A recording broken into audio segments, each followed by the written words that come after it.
Buenas tardes, estimados doctores. Damos inicio a la sesión paranormal de hoy. Doctor Alan, muchas gracias, bienvenido. Adelante, por favor. ¿Qué tal? ¿Cómo están con todos? Muchas gracias. Permítame compartir mi pantalla, por favor. Sí, por favor, Ya. adelante. Perfecto. Henry, por favor, si en algún momento se me escucha mal o se me da la señal, me informas por el WhatsApp, ¿ya? Estoy con la conexión desde el datos del celular, es por eso que prefiero no prender la cámara para no consumir datos y que no falle la conexión. Pero si pasara algo, por WhatsApp, por favor. Correcto, correcto. Perfecto. Bien, buenas tardes con todos. Vamos a tocar el día de hoy este tema del desalojo en el cuarto pleno casatorio. Vamos a hacer la sesión hasta las 10 para las 6. Son 45 minutos para poder tener la ronda final de preguntas. Así que demos pronto inicio. Primero, a ver, para entender el desalojo, tenemos que necesariamente acudir al cuarto pleno, porque el cuarto pleno ha hecho varias precisiones importantes a cómo opera el desalojo, ¿no? En qué casos opera el desalojo, cuándo no opera el desalojo, qué temas el juez sí puede ver dentro de un desalojo, qué temas no se pueden ver, qué cosa sí es un título posesorio que te permite defenderte de un desalojo, qué cosa no sirve para defenderte de un desalojo. Todo eso ya está perfectamente bien establecido, indicado en este cuarto pleno, ¿no? Entonces, lo que ha hecho la Corte Suprema en este cuarto pleno es detallar los 6 casos más recurrentes que se presentaban en el desalojo, 6 casos en donde había jurisprudencia contradictoria respecto de si esa defensa que argumentaba el demandado servía o no como defensa, si eso que planteaba el demandado era o no un título posesorio. Entonces la Corte ha dicho ya en adelante, cuando se presenten estos 6 casos, la forma de solucionarlos tiene que ser de esta manera. Y un poco mi intención en estos minutos es detallar en qué consisten esos 6 casos. Estoy completamente seguro que en el 85% de los supuestos, el caso del desalojo va a encajar en alguno de estos 6 supuestos que la Corte ha establecido. Pero antes de eso, recordemos de forma muy sencilla, desalojo básicamente casi siempre se plantea contra el precario, ¿no? No siempre, ¿no? Pero vamos a ir desarrollando, pero la premisa básica es desalojo contra el precario, ¿no? ¿Y quién es el precario? Dos posibilidades. Precario sin título, o sea, el que nunca tuvo nada ni tiene nada, léase, entiéndase, un invasor, ¿no? Y el otro tipo de precario es el que sí tuvo algo, sí tuvo un título, una razón, un derecho para estar en el bien, pero ese título que tuvo, producto de diversas circunstancias, se ha venido abajo, ha decaído, ha dejado de surtir efectos. Y ese es el famoso título fenecido. Pensemos en un arrendatario, ¿no? Cuyo contrato ya venció y ya se le pidió que se vaya, ¿no? O pensemos en un usufructuario cuyo contrato le daba derecho a usar el bien hasta el 20 de octubre, perdón, hasta el 20 de septiembre. Ese contrato al día de hoy ya venció, con lo cual su derecho ya no está vigente, con lo cual su título feneció. Entonces, estos son los dos supuestos de precariedad, ¿no? Nunca haber tenido nada, precario invasor, y haber tenido algo, pero ese algo ya decayó, ya venció. Un contrato con plazo vencido, por ejemplo, ¿no?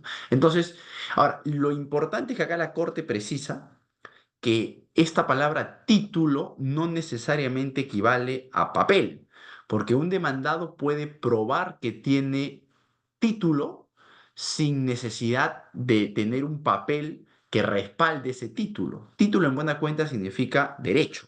Entonces, y el derecho que uno tiene a estar en una casa puede estar sustentado en un papel, que es lo más estándar, ¿no? A mí no me pueden votar, no me pueden desalojar porque tengo mi contrato de compra-venta, que está mi documento, mi escritura pública, ¿no? A mí no me pueden votar porque soy un arrendatario, un inquilino y mi contrato está vigente. Acá está mi papel, mi documento donde el propietario me lo firma, ¿no? A mí no me pueden votar porque tengo pues un contrato usufructo que todavía se extiende hasta el 2030 y aquí está mi papel, ¿no? Usualmente, sí, pues el derecho está contenido en un documento, pero no necesariamente tiene que ser así, ¿no? Por ejemplo, si a mí me demandasen por desalojo y yo digo que soy arrendatario de este bien, y el juez me dice, muéstreme su título, y yo no tengo un papel, pero tengo la conversación por WhatsApp con el propietario en donde él me declara estar de acuerdo en darme en arrendamiento el bien por un año y en ese WhatsApp establecemos el monto de la renta. Entonces, por más que eso no esté en un papel, perfectamente da a entender, deja en evidencia que yo tengo un derecho que el mismo propietario me ha otorgado. Hay un caso famoso de una señora a la que querían votar del bien y ella se defendió diciendo que era propietaria. y el juez le dijo, ok, muéstreme su título de compraventa. Y ella, ¿qué cosa presentó? Presentó un audio en donde la propietaria demandante, la que le quería votar, le decía, oye, yo sé que ya te vendí la casa, pero mira, devuélvemela, no quiero seguir adelante con la compraventa, devuélveme la casa y yo te devuelvo tu plata porque mi hijo va a venir al país y necesito la casa para mi hijo. Entonces, ese audio probaba que la misma propietaria estaba reconociendo que ya le había vendido la casa. Y a ese audio la demandada adjuntó un voucher donde constaba la transferencia, el precio de venta que ella ya le había realizado a favor de la demandante. Entonces, con ese audio, con ese voucher, ¿qué probó la demandada? Que tenía un contrato de compraventa, ¿no? Y que ya había cumplido con el pago del precio, con lo cual ella era la propietaria y al propietario no se le puede botar de su casa. Entonces, vean cómo el título no necesariamente es un papel, título es derecho, ¿no? Y el derecho puede estar representado en un papel o puede estar representado en este caso que les decía en un audio y en un voucher, ¿no? Entonces, esa es una predicción importante. Ahora sí, vamos a los 6 supuestos que quería comentarles, ¿no? A ver, primer supuesto conflictivo que la Corte ya ha desarrollado de la manera más clara posible. A ver, yo sé, no voy a leer esto, no se los voy a comentar básicamente en qué consiste. El demandante plantea desalojo contra un precario y el precario saca un título, un documento en este caso, diciendo, señor juez, a mí no me pueden votar porque yo tengo un contrato, miren, este es mi compraventa, este es mi contrato de arrendamiento, este es mi contrato usufructo, ¿no? Y está vigente. Entonces, el demandante cuestionaba eso y decía, señor juez, es cierto, el demandado está mostrando un papel, un contrato supuestamente, pero ese contrato es nulo, porque yo nunca le firmé ese documento que él dice que yo le he firmado. Esa firma que lleva el documento no es mi firma, con lo cual yo no he participado en ese contrato, es una firma falsificada, este contrato es nulo, ¿no? Usualmente, ¿qué decía el demandado? Señor juez, este es un proceso de desalojo y acá no corresponde analizar si mi título es válido o no válido, si mi título es válido o nulo. El desalojo sirve solamente contra el precario. Y precario dice que no tiene nada. Y yo tengo algo. Este es mi título, este es mi contrato. Si el demandante dice que mi contrato es nulo y me quiere votar, acá no podemos analizar si esto es nulo o válido. En todo caso, que me demande por nulidad acto jurídico y una vez que haya obtenido una sentencia que diga que mi título es nulo, ahí recién que me demande por desalojo. O en todo caso, que me demande por nulidad acto jurídico y accesoriamente si quiere que plantee pues la restitución de la posesión, pero siempre y cuando ya el juez competente haya dicho que mi contrato es nulo. Y en este proceso de desalojo eso no se puede analizar, porque el desalojo no sirve para eso, no es para eso, ¿no?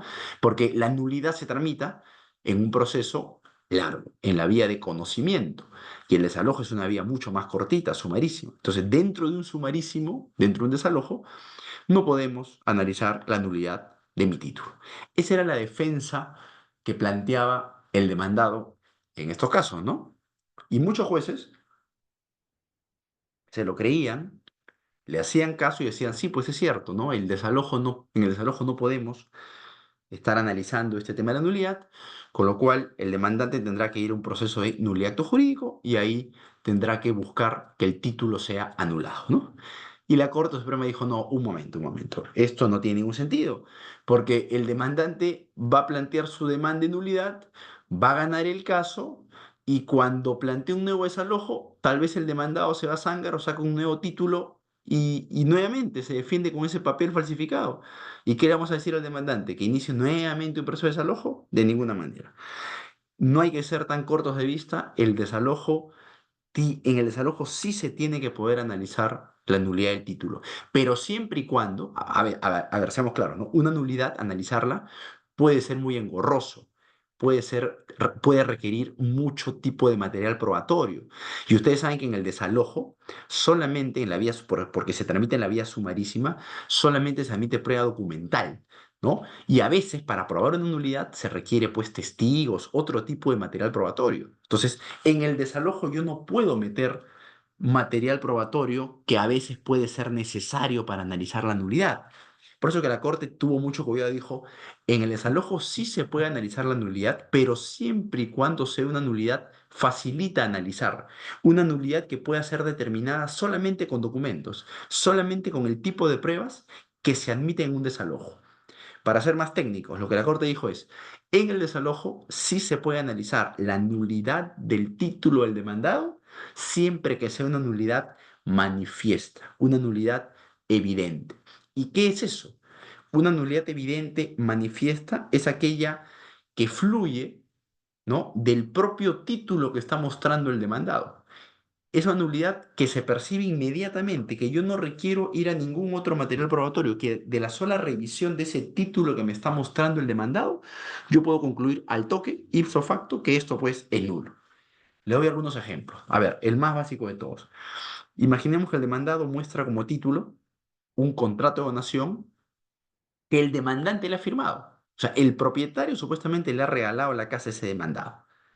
Pero ¿qué pasa? Que el documento que está mostrando el demandado es un documento privado. O sea, es una donación contenida en un documento privado, en una minuta si quieren. Pregunta, ¿ese contrato de donación podría estar perfectamente, podría haber sido firmado por el demandante? ¿Ah? No, no lo niego ya. La pregunta es, ¿ese contrato de donación que está contenido en un documento simple es válido? No. La ley expresamente dice que una donación de inmueble tiene que estar necesariamente en una escritura pública. Si no está en una escritura pública, o sea, en un documento que lleva toda la formalidad del notario, el contrato es nulo. Entonces, ¿cuánto se demora un juez para confirmar que ese documento que está presentando el demandado para defenderse no es una escritura pública? Se demora 3 segundos, porque todos sabemos que una escritura pública tiene un formato determinado, raya, sello, sello de agua, una serie de cuestiones, ¿no?, que hacen evidente cuándo estamos ante una escritura pública y cuando estamos ante un documento simple, un Word impreso y firmado. Entonces, en ese caso, el título del demandado va a ser un contrato manifiestamente nulo, evidentemente nulo. No hay que ir a una pericia, no hay que citar a testigos, no hay que hacer nada, simplemente hay que ver el papel y la sola revisión del papel va a dejar en evidencia que ese documento no cumple con la formalidad mínima para que sea una donación válida. Con lo cual, ese título no es un título que sirva, con lo cual hay que lanzar al demandado. Otro ejemplo de nulidad manifiesta, por ejemplo, ¿no? Esta vez el demandado muestra una compra-venta en documento privado, ¿no? A diferencia de la donación, el documento privado, perdón, a diferencia de la donación, la compra-venta sí puede estar en documento privado y ese contrato puede ser perfectamente válido, no tiene que estar en escritura pública, ¿no? Pero ¿qué le pasa a esta compra-venta que está mostrando el demandado? En la parte que dice firma del vendedor, no hay firma, solamente está la firma del demandado. Es clarísimo, pues, que ese contrato le falta la manifestación de voluntad del vendedor. Si el vendedor no lo ha firmado, claramente, pues, ese contrato no genera ningún efecto, es un contrato inválido, ¿no? Entonces, ¿qué tiene que hacer el juez para darse cuenta que es un contrato nulo? Simplemente ver la parte de la firma y ver que no existe firma del demandante, ¿no?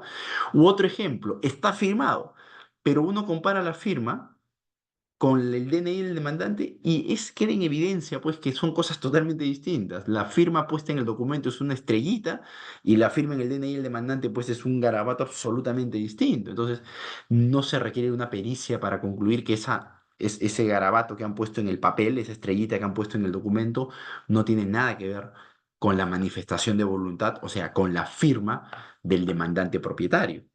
Entonces, ese título tampoco va a servir. Otro ejemplo, ahora sí está la firma del demandante, ya, pero en la parte en donde se dice cuál es el bien materia de la compra-venta, no se indica. Es una compra-venta donde no se especifica cuál es el bien. ¿Puede haber una compra-venta sin bien? No. ¿El bien qué cosa es? Este es el objeto del acto jurídico. Un requisito de validez del acto jurídico, ¿cuál es? Que tenga objeto, que esté identificado, que esté determinado. Si en la compra-venta no se dice cuál es el objeto, esa compra-venta es manifiestamente nula, pues tan sencillo como eso. Otro ejemplo, otro ejemplo. Si quieren un contrato de arrendamiento, ya, esta vez, para cambiar el tipo de contrato, ¿no? El demandante muestra un contrato de arrendamiento. Voy a agrandar mi pantalla, pero mejor ya. Muestra un contrato de arrendamiento y que dice que está vigente hasta el año 2030, ¿ya? Pero ¿qué ocurre? Ese contrato de arrendamiento no ha sido firmado por el demandante en su calidad de propietario, sino por el papá del demandante. Lo que pasa es que esta casa originalmente fue de propiedad del papá del demandante. Hoy, ya muerto el papá, lo ha heredado el hijo, el demandante, Pero el demandado lo que dice es, cuando esta casa fue de propiedad del papá del demandante, ese señor me la dio en arrendamiento. Y acá está la firma del padre, ¿no? Está firmado el papel. ¿Qué hace el demandante? Dice, señor juez, mire, yo acá le presento el acta de función de mi padre, donde consta que mi padre murió en el año 2015. Y ese documento que supuestamente lleva la firma de mi padre está suscrito en el año 2021.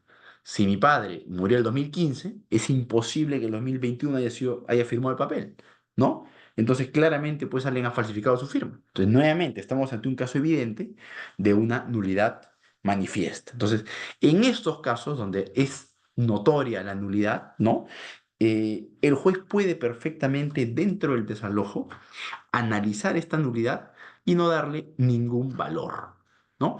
Ahora, acá viene el tema interesante. Originalmente, en el cuarto pleno, lo que la Corte dijo es lo siguiente. A ver, en estos casos que yo he detallado, cuando el juez se percate que el título del demandado es nulo, es manifiesta o evidentemente nulo, debe hacer como que el título no existe, ¿no? Y simplemente pues lo vota. Como su título no es válido, es como que no tuviera título, así que se le vota, ¿no? Lo lanzan. Pero no se puede declarar en la sentencia nulo el contrato, porque es un proceso de desalojo este. Entonces, en un desalojo sería fallar extra petita si es que además de votar al demandado se declara que su contrato es nulo. Eso no se puede hacer. Eso fue lo que dijo el cuarto pleno casatorio en el año 2012, ¿no? Pero este precedente se adecuó casi 7 años después. En el 2019, si mal no recuerdo, sale el noveno pleno casatorio en donde se adecua el precedente. Esto que están viendo en pantalla es el precedente original, ¿no? Vean, dice, si en el trámite del desalojo el juez advierte que el título es evidentemente nulo, solo analiza la nulidad en la parte considerativa. O sea, no declara nulo el contrato. Considera internamente que es nulo y lo vota. Pero no declara en la parte resolutiva, no dice nulo el contrato del demandado, ¿no? Ya, esto se corrigió en el noveno pleno, 5 plenos posteriores. ¿Y qué se dijo? Se dijo, no tiene ningún sentido, ¿no?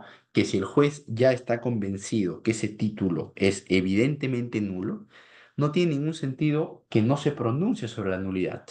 O sea, además de lanzar al demandado, tiene que declarar que el contrato es nulo, porque al ser una nulidad manifiesta, no tiene sentido dejar ese contrato dando vueltas por ahí. Entonces, hoy en día, cuando en un desalojo el juez se percate que el título es manifiestamente nulo, no solamente va a declarar fundada la demanda de desalojo, no solamente va a ordenar el lanzamiento del demandado, sino que además va a declarar que ese título, ese contrato exhibido por el demandado, es nulo, ¿no?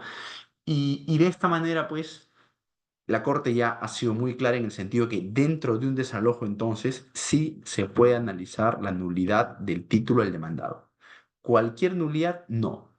Una nulidad siempre y cuando ésta sea manifiesta, sea evidente. Si el juez se percata que es una nulidad evidente, debe hacer dos cosas. Primero, declarar la nulidad en la parte resolutiva de la sentencia. Y segundo, evidentemente debe declarar fundada la demanda y ordenar el lanzamiento del demandado, ¿no? Con lo cual, este es el primer supuesto conflictivo resuelto por la Corte Suprema. Vamos al segundo. Segunda situación, ¿qué pasaba? En muchos casos, el propietario demandaba a un invasor, ¿no? Por precario, porque no tiene nada. Y el invasor en este caso, el precario, ya no se defendía mostrando un documento falsificado, un documento nulo, sino que el prescribiente, el invasor decía, señor juez, es cierto, originalmente yo ingresé a este bien sin ninguna autorización de nadie, o sea, me metí, ya está bien. Pero eso pasó hace 10, 12, 15, 20 años. Desde que yo ingresé a este bien, he venido poseyendo esto de forma pública, pacífica, continua y como propietario. Durante todo este tiempo, como mínimo 10 años, ¿no? Como mínimo, nadie me ha sacado, nadie me ha votado, nadie me ha demandado, nadie me ha notificado con ningún pedido para que me vaya. Yo no he tenido que recurrir a la violencia para mantenerme acá. Yo he estado viviendo tranquilo. Todo el barrio me conoce, la familia me conocen, estoy acá con mi familia, he construido en el bien, me he instalado, vengo pagando luz, agua, predial, teléfono, servicios públicos, serenazgo, baja policía, todo, todo, todo.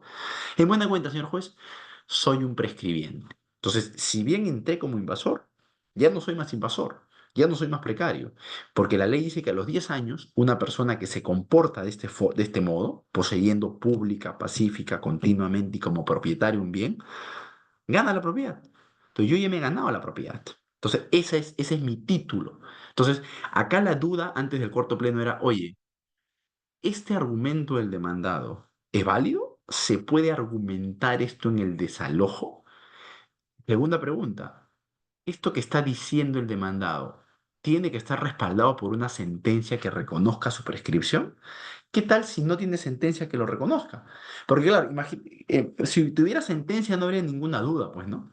Si el demandado sacase una sentencia diciendo, señor juez, aquí está mi sentencia, donde hace el octavo juzgado de Lima, hace 2 años, me reconoció dueño por prescripción. Listo, ahí ya no habría nada que hacer, pues. Evidentemente ya él es el propietario y no lo pueden votar, pues. Es un prescribiente en toda regla. La duda pasaba es, ¿qué ocurre si es que no tiene sentencia y solamente tiene el argumento? Entonces, ¿qué hay que hacer? ¿Hay que desestimar su argumento porque no está respaldado en una sentencia? ¿O más bien su solo dicho es suficiente para frustrar el desalojo? Y en todo caso, si el demandante quiere recuperar la posesión, tendrá que ir a una acción reivindicatoria. La Corte dijo, ninguna de las dos. ¿Cuál debe ser la solución?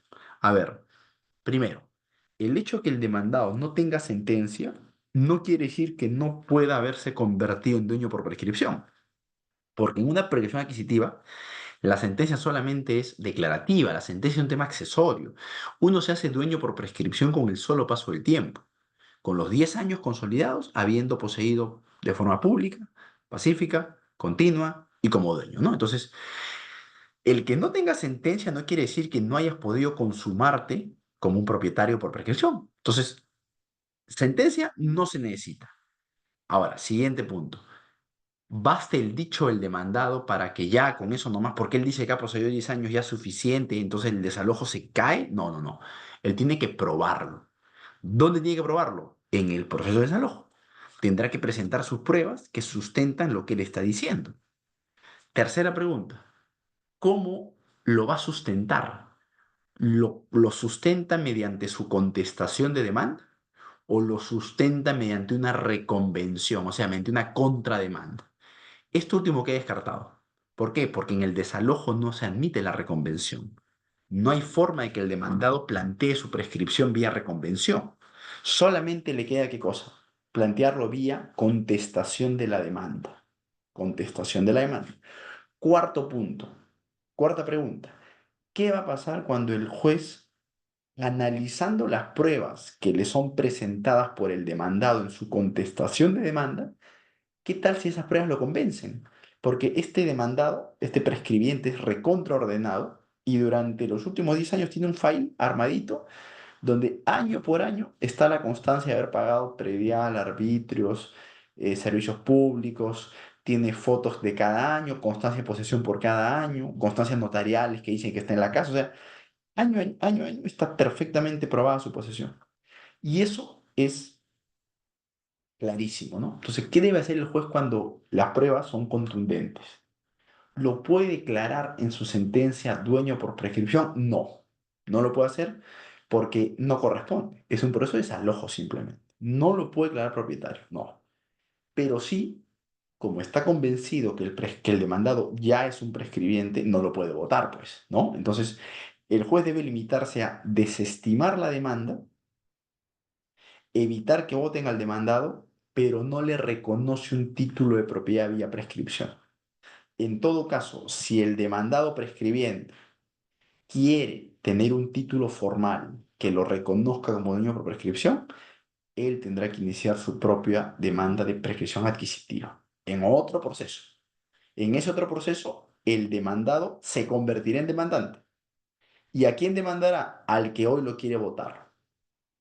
Lo demandará por prescripción adquisitiva para que el juez reconozca todo su tiempo de posesión y ahora sí emite una sentencia diciendo tú eres el nuevo propietario. Y esa sentencia le va a servir al demandado, al prescribiente, ¿no? Para inscribir su derecho en los registros públicos. Entonces, a diferencia del caso de la nulidad, donde el juez sí puede declarar nulo el contrato, en este supuesto de la prescripción que invoca el demandado, no se le puede declarar dueño por prescripción. ¿Y por qué no podría? Porque como ya lo dije, ¿no? Porque acá no había una reconvención, no había una contrademanda. No es parte del litigio determinar si el demandado es o no propietario, ¿no? ¿Dónde es que el demandado sí podría reconvenir? Si fuese una demanda de acción reivindicatoria. En una demanda de acción reivindicatoria, ¿no? Donde el propietario busca que se le devuelva la posesión, igual que en el desalojo, la diferencia es que como la acción reivindicatoria, a diferencia del desalojo, se tramite en la vía más amplia, en la vía de conocimiento, la ley sí permite que ahí haya contrademanda, reconvención. Entonces, ahí sí, si el demandado se reconviene planteando su prescripción y lo convence al juez, ahí sí el juez puede decir, infundada la acción reivindicatoria, porque tú demandante no eres el dueño, y fundada la reconvención del demandado, con lo cual se le declara al demandado dueño por prescripción adquisitiva. Eso sí podría ocurrir en una acción reivindicatoria, pero eso no puede pasar en un desalojo, ¿no? Entonces, conclusión, cuando el demandado se defiende argumentando que es un prescribiente sin sentencia, ¿qué debe hacer el juez? Analizar sus pruebas. Si las pruebas no lo convencen, evidentemente pues lo vota. Si las pruebas sí lo convencen, no lo vota, desestima la demanda, pero no lo declara dueño por prescripción. En todo caso, si ese poseedor quiere ser declarado como tal, tendrá que él iniciar su propio proceso.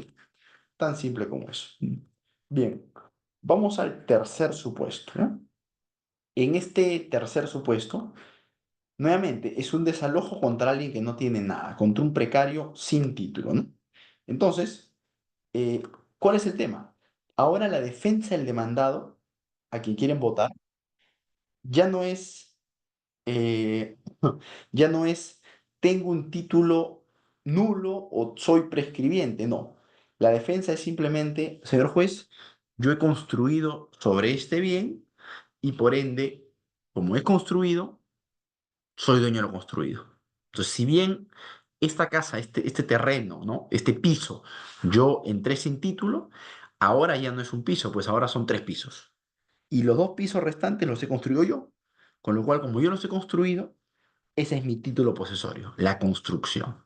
Entonces, ese es un argumento bastante frecuente, ¿no? Se piensa que por haber construido, uno es dueño de lo construido. Y acá está el error, pues, ¿no? Cuando uno construye en terreno ajeno, no es dueño absolutamente de nada. Todo lo que se construye en terreno ajeno es de propiedad del dueño del terreno, ¿no? Entonces, eh, en todo caso, si la persona ha construido de buena fe, lo máximo a lo que tendría derecho es a que se le pague lo que ha construido. Pero nunca construir en terreno ajeno te hace propietario de lo construido. Entonces, menos aún si has construido siendo invasor, porque el invasor es un poseedor de mala fe. Y al ser poseedor de mala fe, si construye, construye de mala fe. Y la ley es bien dura contra aquel que construye mala fe. La ley dice que el que construye mala fe no solamente no se hace dueño de nada, sino que tampoco tiene derecho a que se le pague absolutamente nada por lo que ha invertido en la construcción.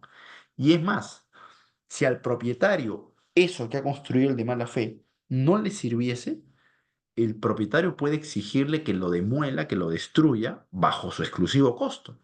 Entonces, frente a un constructor de mala fe, la construcción no le da ningún derecho a nada, ni un derecho a propiedad, ni un derecho a que se le reembolse por lo construido. Y si fuera de buena fe, no le da derecho a nada a la construcción, pero por lo menos sí podría exigir que se le pague lo que ha invertido. Ahora vamos al caso. Demanda de desalojo contra el poseedor del bien. El poseedor se defiende diciendo, yo he construido. Y evidentemente pues va a decir que ha construido de buena fe, ¿no? La gran pregunta es, ¿el juez debe analizar dentro del desalojo si lo hizo de buena o mala fe? El Cuarto Pleno ha dicho no. La Corte ha dicho no. No interesa cómo haya construido. Si su único argumento para estar en el bien es que ha construido, eso no es suficiente. Que se le vote nomás. Tiene que ser lanzado. E inmediatamente toda la construcción, todo el terreno de la construcción se le devuelve al propietario. En todo caso, si ese que ha construido considera que ha construido de buena fe y quiere que se le pague por el valor de lo que ha construido, ese señor tendrá que iniciar su propio proceso.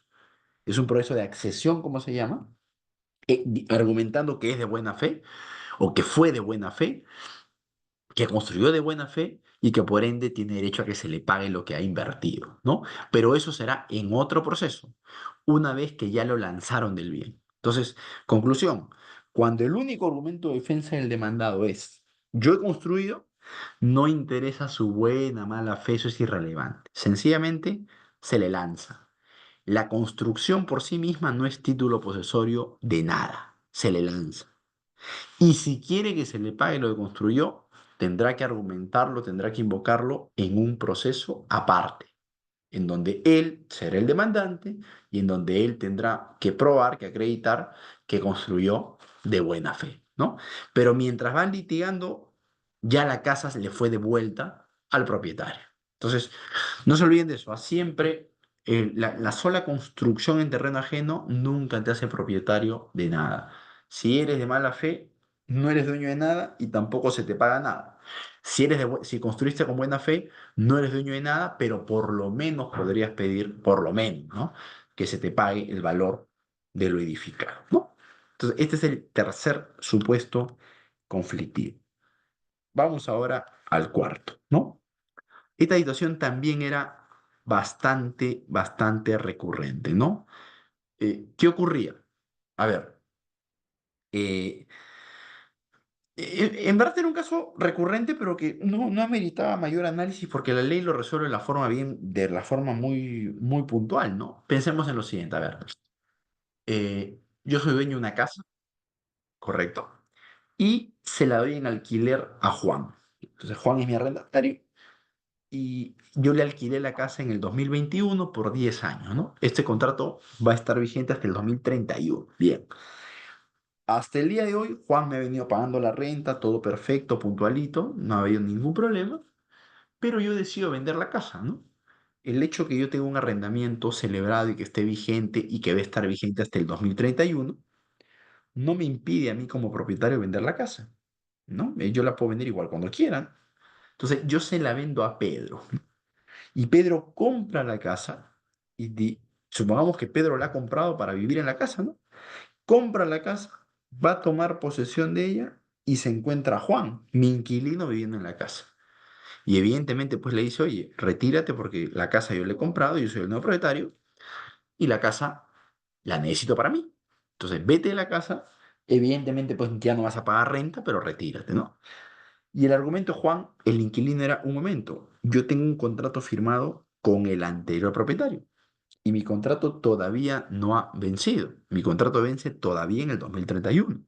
Entonces, yo no me voy porque mi contrato está perfectamente vigente y mi contrato fue celebrado correctamente con el propietario. Mi contrato no es inválido, no es nulo, mucho menos. Entonces, respeta mi contrato. Y la gran duda era si el nuevo propietario, Pedro, estaba o no obligado a respetar ese contrato de arrendamiento que él no había firmado. Y esto el Código Civil lo resuelve de forma bien sencilla, ¿no? La única forma en la que Pedro está obligado a respetar ese contrato de arrendamiento, ¿no? Es en dos supuestos. Primer supuesto, que el contrato de arrendamiento haya estado inscrito antes de que Pedro compre la casa. Por una sencilla razón, ¿no? Lo que está inscrito se presume que es de conocimiento de todos.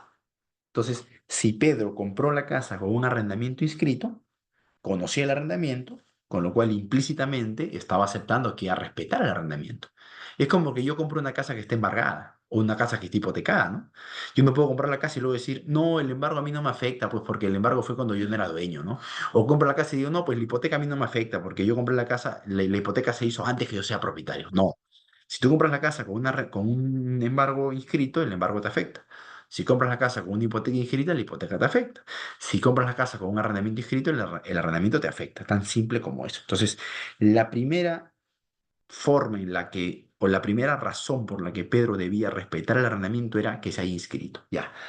Pero había una segunda forma en la que Pedro igual tenía que respetar el arrendamiento. Y es la siguiente. Incluso si el arrendamiento no se inscribió, ¿ya?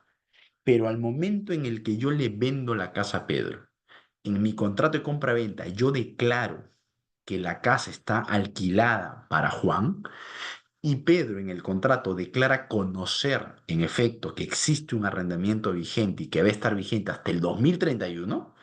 Es clarísimo, pues, que Pedro está obligándose a respetar el arrendamiento, con lo cual no podría al día siguiente haber firmado ese contrato, en donde declaraba que sabía la existencia de un arrendatario, no podría al día siguiente votar al arrendatario. Entonces, esa es la segunda forma en la que Pedro tiene que respetar, está obligado a respetar el arrendamiento y no puede votar al inquilino. Entonces, arrendamiento inscrito obliga al nuevo propietario a respetar al inquilino. Arrendamiento no inscrito, pero que se declaró en el contrato de compraventa, obliga al propietario a respetar al inquilino. Ahora, si el contrato de arrendamiento ni estuvo inscrito, ¿ah? Ni se le informó al comprador en su contrato, ¿qué significa eso? Que el propietario, si le da la gana, puede exigirle al inquilino que se vaya. Y a partir de esa exigencia de devolución del bien, a partir de ese momento, el título del arrendatario fenece, se extingue, muere, termina. ¿Y en qué se vuelve ese arrendatario? ¿En qué se convierte? En un precario. Y contra él sí procede el desalojo. Sencillísimo, ¿no? Entonces, eso ya lo dice el Código Civil. Siempre lo dijo. Lo que la Corte ha hecho acá es simplemente pues, confirmar, ratificar eso que la ley ya decía y ya dice, ¿no? Ahora te mira, Alan, ¿y qué tal si al nuevo propietario le gusta el arrendamiento y está dispuesto a soportar al inquilino hasta el 2031? Ningún problema. Si él quiere, no lo vota, no extingue el título del inquilino, lo respeta y claro, le parece que es una buena idea obtener una renta hasta el 31 y perfecto, no hay ningún problema. Respetará al arrendatario, pero las nuevas partes del contrato serán el arrendatario y ahora como arrendador Pedro, en su calidad de nuevo propietario, ¿no? Entonces, ese fue el cuarto, perdón, supuesto conflictivo que resolvió la Corte, ¿no? Quinto, a ver, esto también era un dolor de cabeza, ¿no? Eh, esto también como arrendatario, ¿no? ¿Qué pasaba? A ver, yo propietario le alquilo mi casa o le alquilé mi casa a Juan, ¿no? Por el plazo de 1 año y medio, o 2 años, no. ¿Qué ocurrió? Que los 2 años ya terminaron, vencieron el 20 de septiembre, ¿no? Acabaron ahí. Entonces, el Código Civil no es muy claro, porque por un lado, el Código Civil dice, ahí ustedes ven el artículo, ¿no? Cuando el arrendamiento se celebró por un plazo determinado, como en este caso 2 años, ¿no? Cuando vence el plazo, el contrato de arrendamiento termina, se acaba, fenece, sin necesidad de que yo como propietario le diga a Juan, oye Juan, el contrato ya terminó, ¿ah? Es automático. Entonces, siguiendo este artículo, yo diría que en el instante en el que se cumplieron los 2 años, en ese instante, cuando venció el plazo, ya Juan se volvió precario. Y si no me ha devuelto la casa, yo ya podría mandarlo directamente por desalojo porque ya es un precario, ¿no? Eso siguiendo el artículo 1699 que ustedes están viendo. Pero el artículo siguiente dice una cosa totalmente distinta, ¿no? El artículo 1700 dice que si transcurren los 2 años, o en general el plazo del contrato, ¿no? Yo estoy poniendo el ejemplo de 2 años, pero podría ser 4, 5, 8, no sé, ¿no?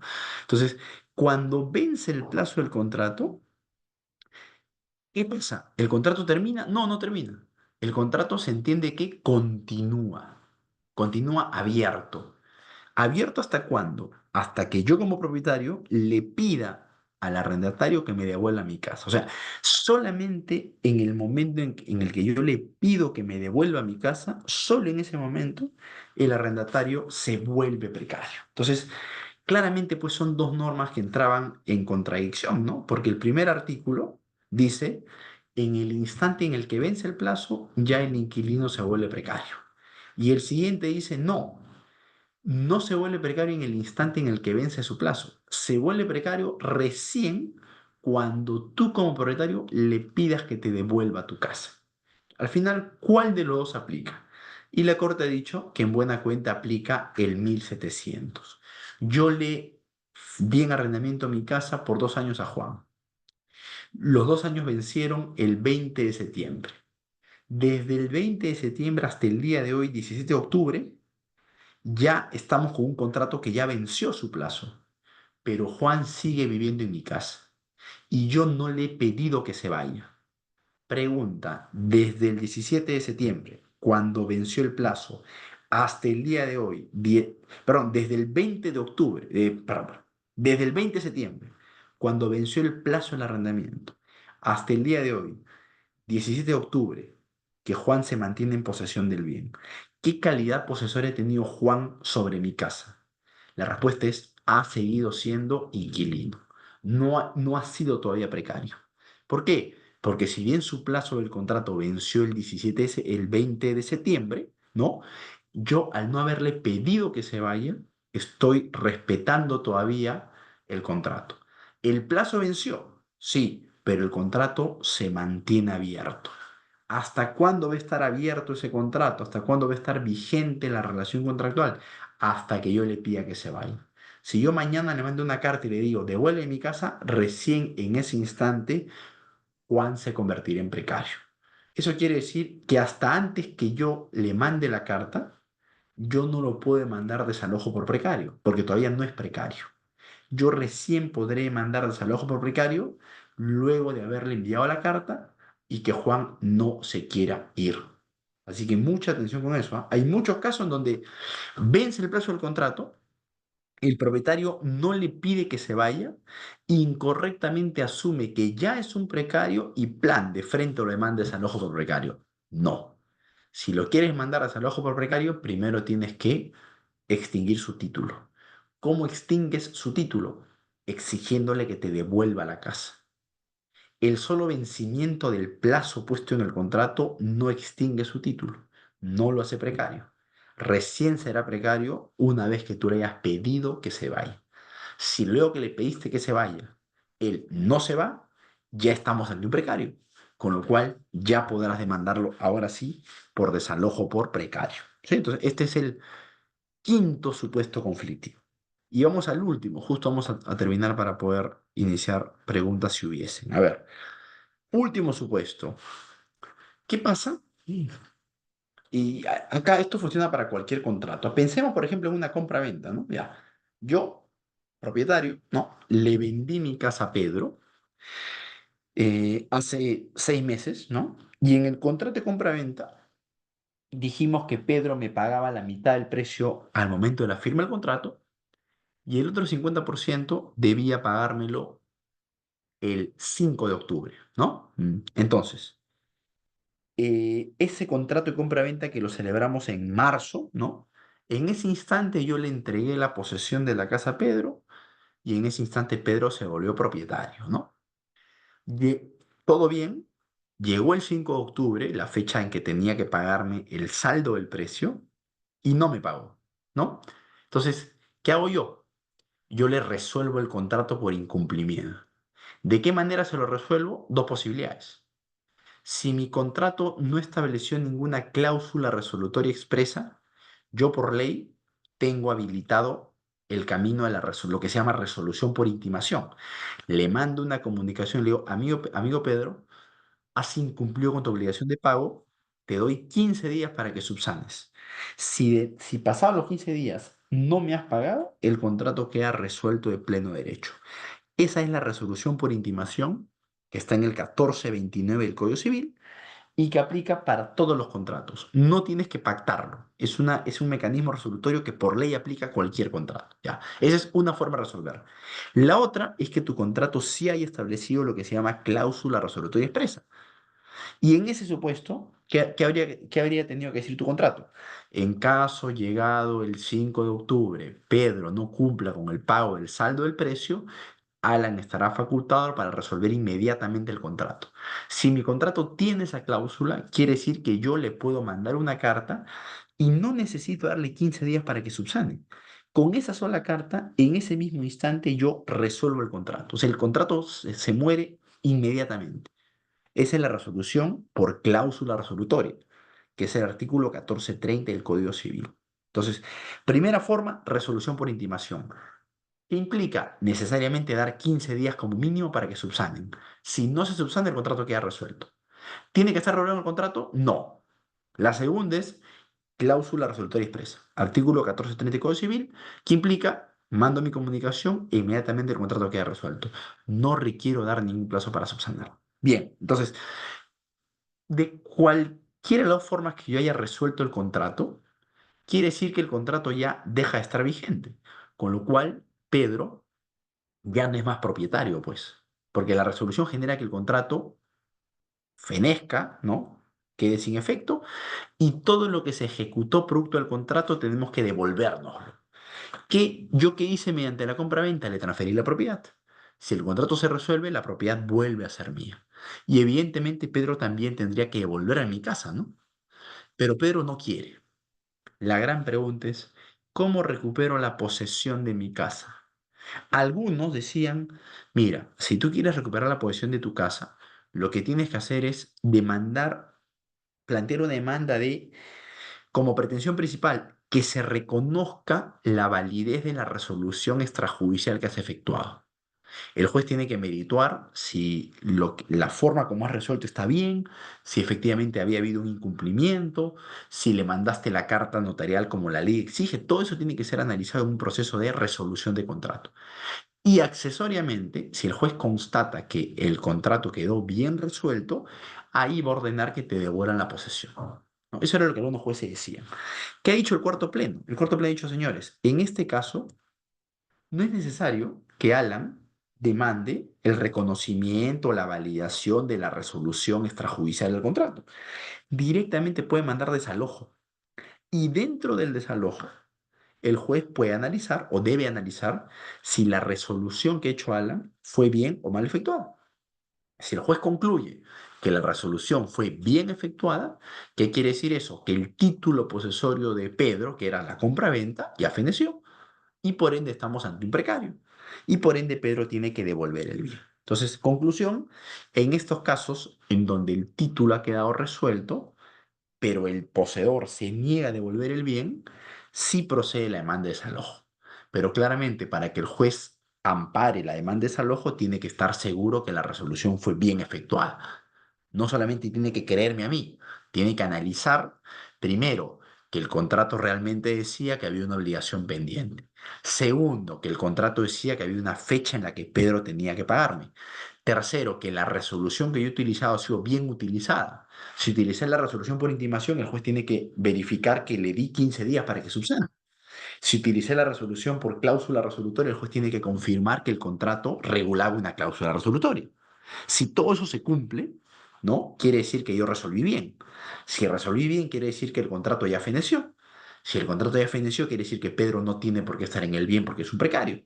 Y por ende el desalojo va a ser amparado. Entonces, estos son los 6 supuestos, doctores, que el cuarto pleno ha regulado, perdón, que la Corte Suprema ha regulado en este cuarto pleno casatorio. Entonces, imposible analizar el desalojo sin recurrir al cuarto pleno. Porque como pueden ver, el cuarto pleno se pronuncia sobre los 6 casos más frecuentes de desalojo por precario. Así que nada, ya con eso vamos, cerramos la sesión y nos quedan unos minutos si tuviesen alguna pregunta, por favor. Sí, muchas gracias, doctor Ala, por su ponencia. Doctor, buenas tardes nuevamente. Quisiera saber si tiene alguna una consulta para el docente el día de hoy. Doctor, buenas tardes. Buenas tardes, doctora Sí. Jessica. Bienvenida. Adelante, por favor. Doctor, una consulta. En un proceso de prescripción se ve en la vía ordinaria, perdón, en la vía del Ya, proceso abreviado. Y sí, en un proceso de reivindicación se ve un proceso de conocimiento, ¿ya? correcto.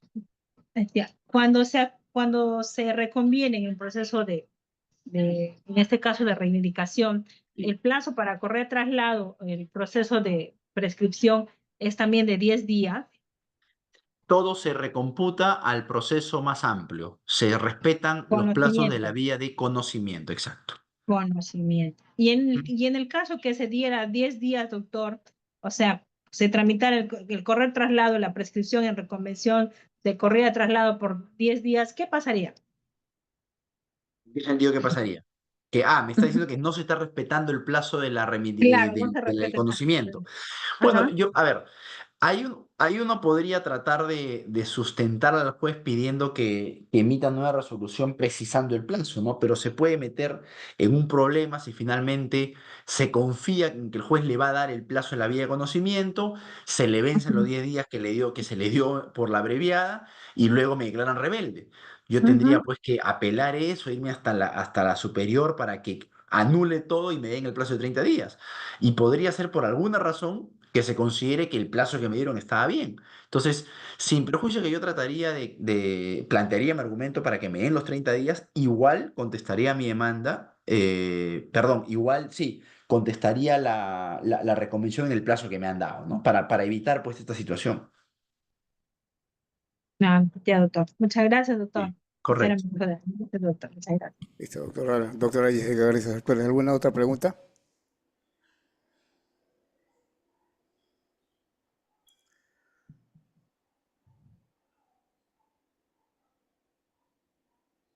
Doctora, si no hay más preguntas, entonces damos por culminado la sesión de hoy. Doctora, muchas gracias por su esfuerzo de estar en esta hora. Doctora, muchas gracias y nos vemos el próximo martes. A ustedes, muchas gracias. Buenas tardes. Buenas tardes con todos.